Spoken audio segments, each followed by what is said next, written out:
de la independencia a la revolución. Las relaciones entre catolicismo y derecho han sido problemáticas desde la vida de Jesucristo.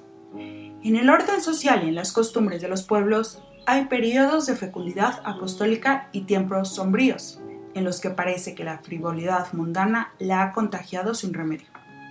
Aunque la Iglesia sea mucho más que eso, es también una organización social que influye en otras organizaciones, y como tal, ha influido en el derecho occidental y a través de él en el derecho mexicano. Pero también, como toda organización social, se ha visto vulnerada. El caso de México es muy ilustrativo en esta situación. La independencia comenzó en Francia, con sus ideas ilustradas y su imperio napoleónico que debilitó al español.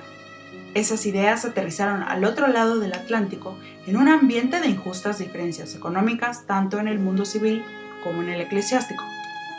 De los seminarios novohispanos surgieron los hombres ilustrados, críticos y activos en los que prendió la causa de libertad, igualdad y fraternidad de evidente raíz cristiana.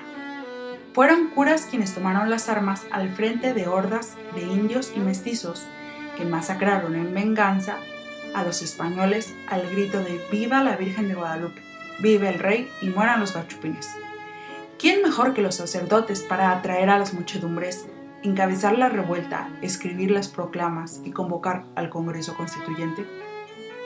Consumada la independencia, el siglo XIX se centró la batalla en ganar las leyes y el poder. La primera Constitución mexicana de 1824 se debatió entre el centralismo y el federalismo. Central poder controlador de toda la nueva nación o poderes federales, unidos según el modelo norteamericano. Los defensores de la tradición monárquica se transformaron en los nuevos centralistas, rivales declarados del grupo de los federalistas. Ambos bandos estaban representados por clérigos que, pese a sus diferencias, coincidieron en el primer punto del documento. El catolicismo sería la religión oficial del nuevo Estado y se conservarían el fuero eclesiástico y el militar. Hasta ahí llegó su triunfo. Ese mismo Congreso Constituyente había decretado unos meses atrás la venta de bienes de la extinta Inquisición. Los favores a la Iglesia de los gobiernos del siglo XIX fueron excepciones en un ambiente generalizadamente anticlerical. Santa Anna fue uno de los pocos presidentes que no persiguió abiertamente a la Iglesia.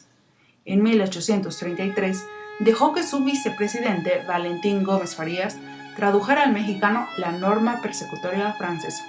Después cubrió las apariencias y destituyó al autor y promovió las 7 leyes de 1836.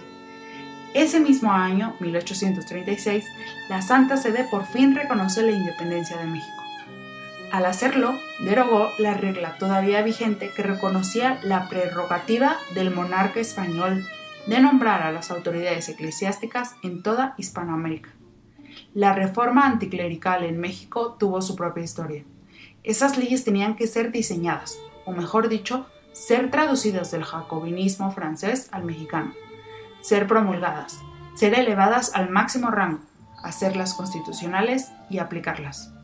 Son las famosas leyes de reforma, consagradas en la Constitución de 1857. Después de escribirlas y promulgarlas, vino la guerra para defenderlas.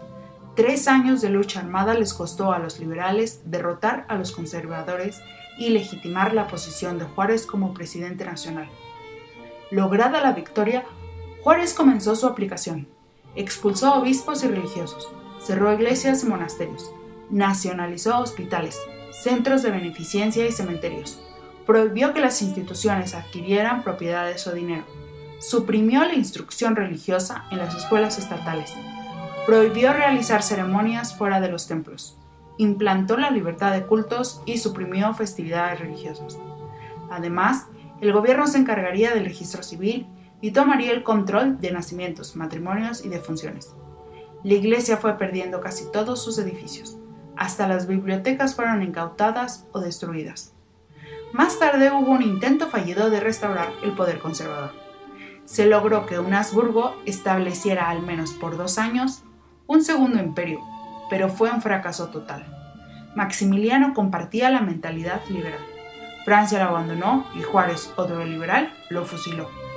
Con la bandera de obediencia a la Constitución de 1857 y a los postulados de la Reforma, llegó al poder el general Porfirio Díaz.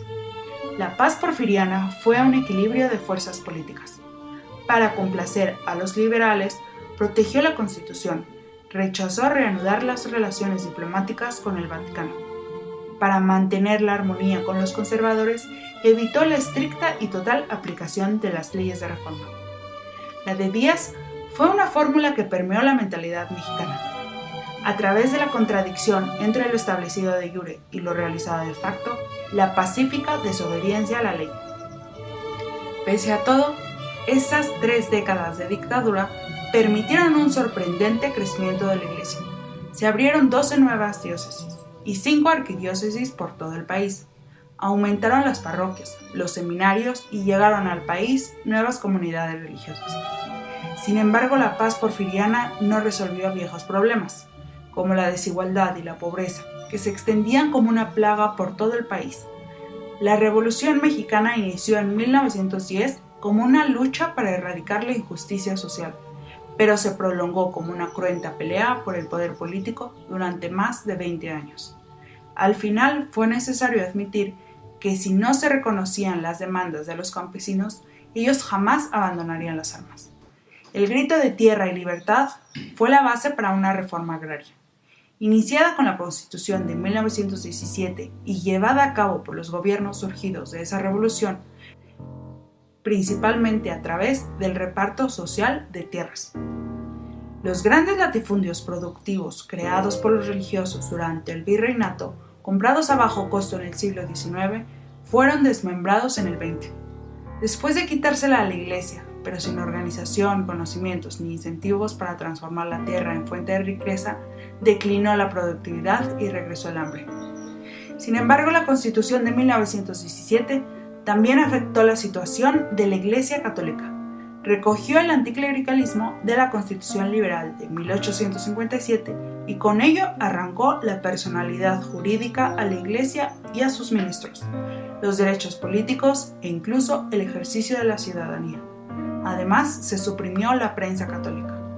Ese fue el estado de cosas que estuvo vigente hasta 1992.